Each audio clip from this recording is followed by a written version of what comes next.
Olá, sou o professor Tobias Marcelo. Estamos aqui para mais um vídeo do canal Cientista Tobias. Pois bem, o tema da atualidade é esse novo coronavírus, o Covid-19. No vídeo anterior eu falei da importância e defesa da quarentena. Neste vídeo atual falarei das principais prevenções, sintomas, tratamentos, os grupos de risco, defendendo com estatísticas e com método científico.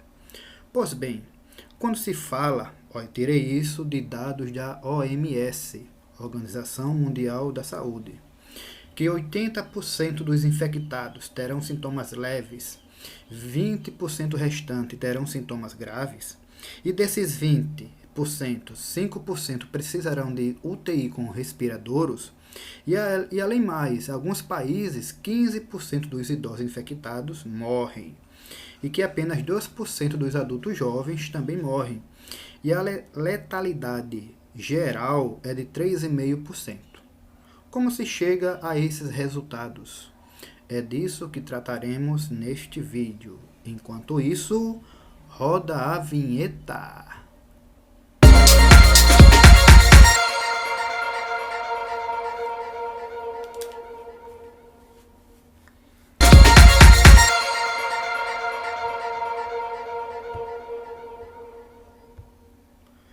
Voltando aqui ao nosso vídeo, começarei explicando a porcentagem.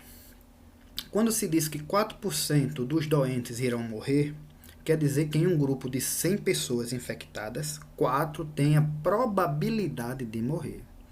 Isso é obtido por contagem das infecções e contagem dos óbitos que já aconteceram em outros países, como lá na China.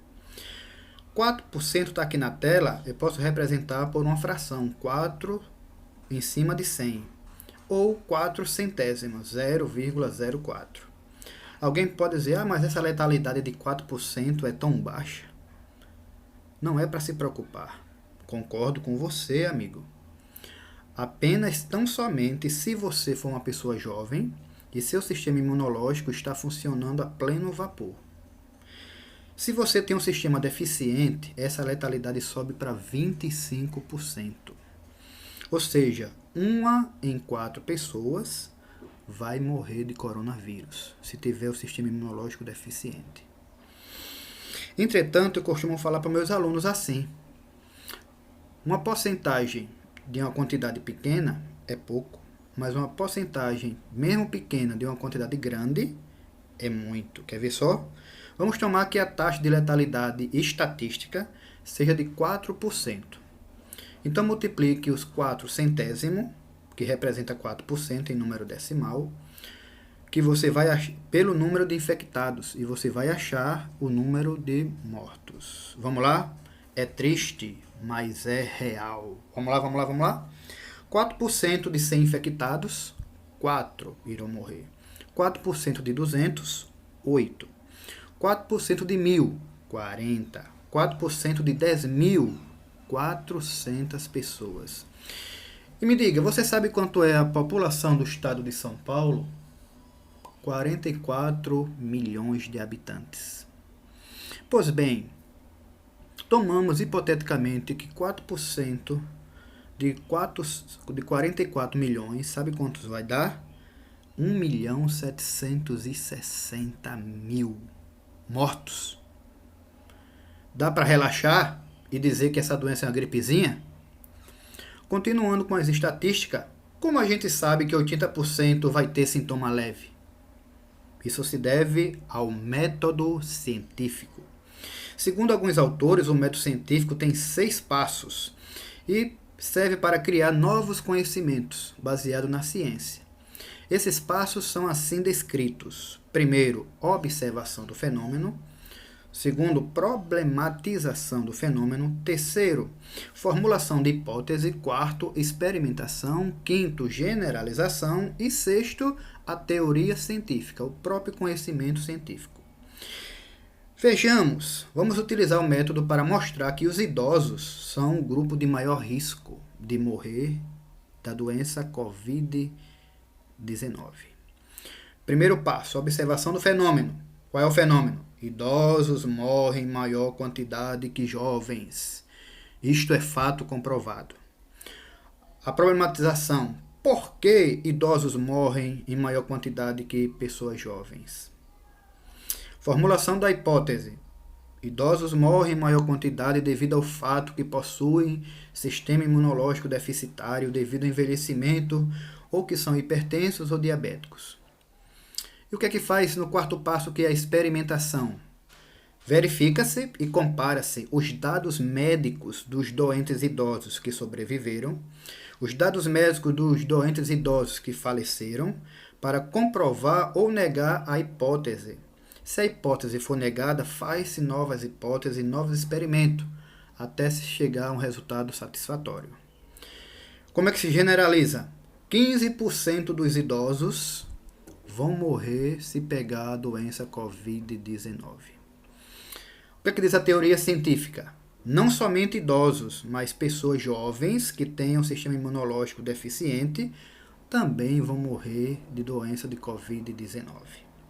Então, através desse método científico, criou-se listas de grupos de risco, de como é a doença transmitida, dos sintomas, quando a doença aparece, o desenvolvimento da doença e os cuidados e a prevenção. Vamos lá. Grupo de risco. São 3 os grupos de risco. Primeiro grupo, quem é que sabe falar? Idoso. Por que o idoso? Porque o sistema imunológico dos idosos, tende a diminuir devido ao envelhecimento natural do corpo humano. Pessoas com doenças crônicas, diabetes, hipertensão, asma, lúpus, obesidade, dislipidemia, que é triglicerídeo, colesterol, câncer, reumatismo e outras. Certo? Por que isso? Porque essas doenças já causam inflamação no sistema imunológico. O sistema imunológico dessas pessoas já trabalham para combater essas doenças. Ou seja, já está um sistema deficitário. E os fumantes, porque ataca o pulmão. Como é a transmissão? Ele é transmitido por secreções, gotícula de saliva, espirro, catarro. Também contato direto, aperto de mão, abraçar, beijar com a pessoa contaminada. E também se você toca em algum objeto que o contaminado tocou.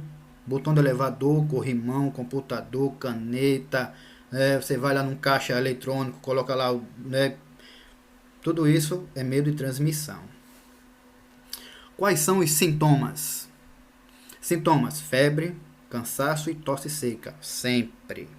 Às vezes, dor no corpo, coriza, congestão nasal, dor de garganta, tosse com catarro espesso e diarreia. Além disso, a OMS falou que 1 em cada 6 pessoas sentirão dificuldade de respirar.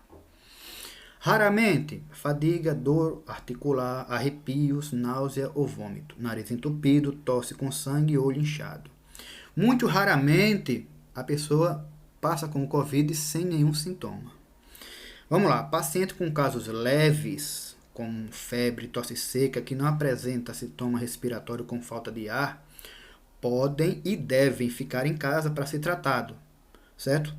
Para não sobrecarregar o sistema de saúde. Se você está com sintoma de gripe, fique em casa, rapaz, 14 dias, siga a orientação do Ministério da Saúde para quarentena e só procure o hospital se estiver com falta de ar.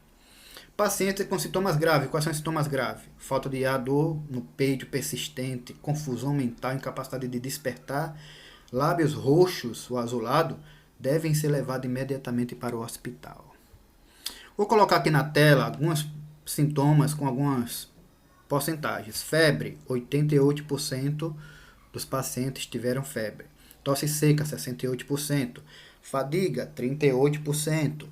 Tosse com catarro espesso, 33%. Falta de ar, 19%. Dor articular, 15%. Dor de cabeça, 14%. Arrepios, 11%. Náusea ou vômito, 5%. Nariz entupido, 5%. Diarreia, 4%. Tosse com sangue, 1%. Olho inchado, 1%. Quando esses sintomas aparecem, as pessoas em geral demoram de 4 a 5 dias para apresentar os primeiros sintomas da doença. No entanto, uma pessoa, o vírus fica incubado nela até 2 semanas depois do contato, sem aparecer sintomas. Há relatos que mesmo sem sintoma aparente, a pessoa infectada já transmite o vírus. É possível contrair esse vírus de alguém que tenha, por exemplo, só tossido, leve, e não se sinta doente, por exemplo. Como é o desenvolvimento da doença? Primeiro, ocorre a infecção, o vírus se instala, entra na célula, se reproduz, ao sair mata a célula. Os que foram reproduzidos entram em outras células, se reproduzem, matam a célula e assim por diante. Então o sistema imunológico soa o alarme para combater isso. Então o sistema imunológico é ativado e começa a febre. E os demais sintomas aparecem.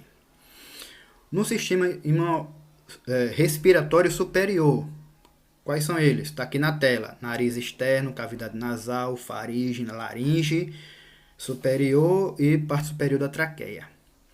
Enquanto o vírus estiver no sistema respiratório superior, a pessoa sofrerá os sintomas leves da doença.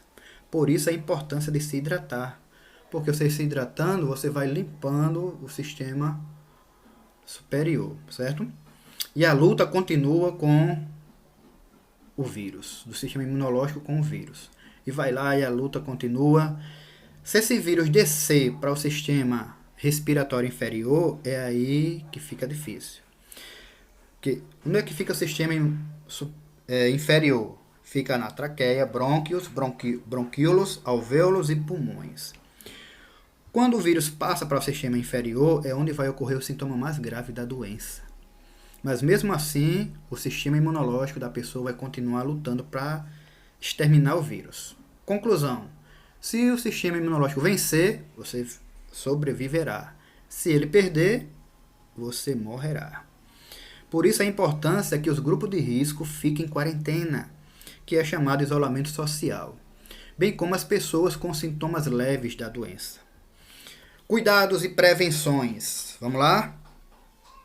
Evite frequentar lugares aglomerados ou que tenha muitas pessoas, como shopping, metrô, ônibus, escolas, igreja, etc.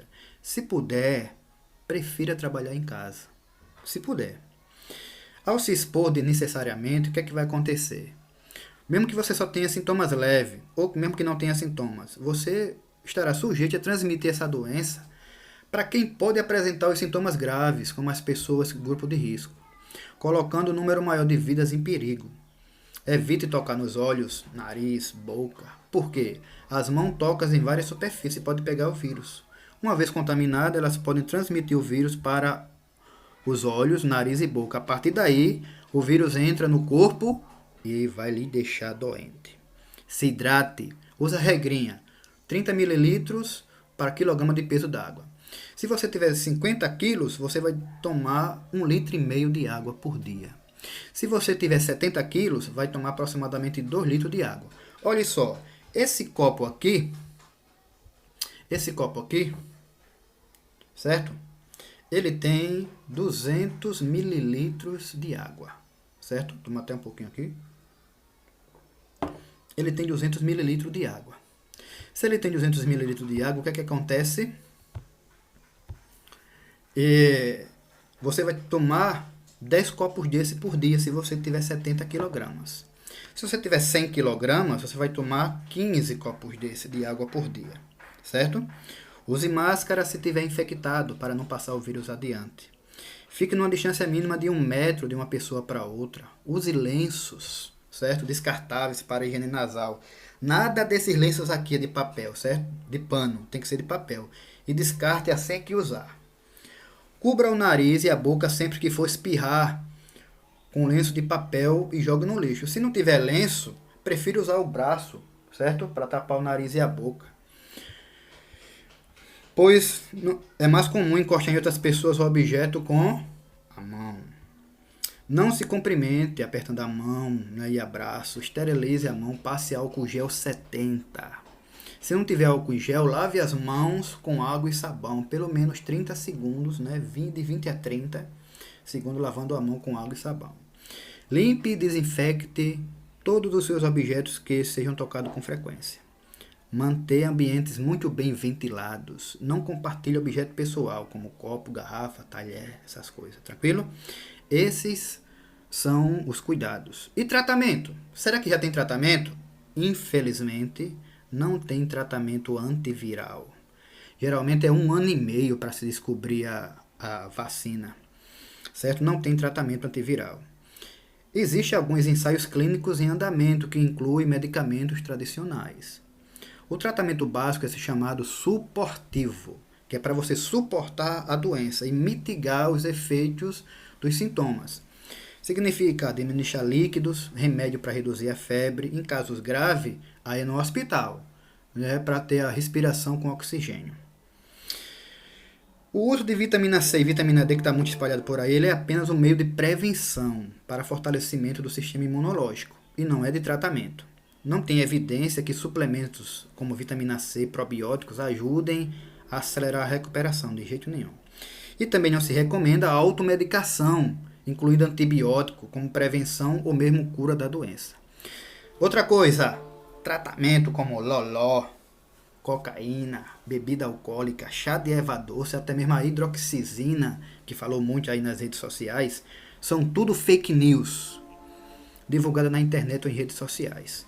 Tudo isso que falei está documentado na OMS, Organização Mundial da Saúde, no Ministério da Saúde, no SUS, em qualquer secretaria estadual, secretaria municipal de saúde, ou até mesmo no seu plano de saúde, se você tiver. Seria bom que essas pessoas deixassem de fazer essas fake news, rapaz. Essas mentiras sobre essa doença. Só fica atrapalhando o povo. Ela não é uma gripezinha não, viu? É muito perigosa. Tem contágio médio. Se tivesse contágio alto, seria catastrófico. Após assistir esse vídeo, espero que vocês sigam as recomendações da campanha dos cuidados e prevenção de quarentena do novo coronavírus. Todo cuidado é pouco. A matemática está aí para provar. Se gostou do vídeo, deixe seu joinha, seu like, compartilhe o vídeo, divulgue para ajudar o meu canal, principalmente quebrando esses paradigmas e dessa nova doença que surgiu lá na China. Fui!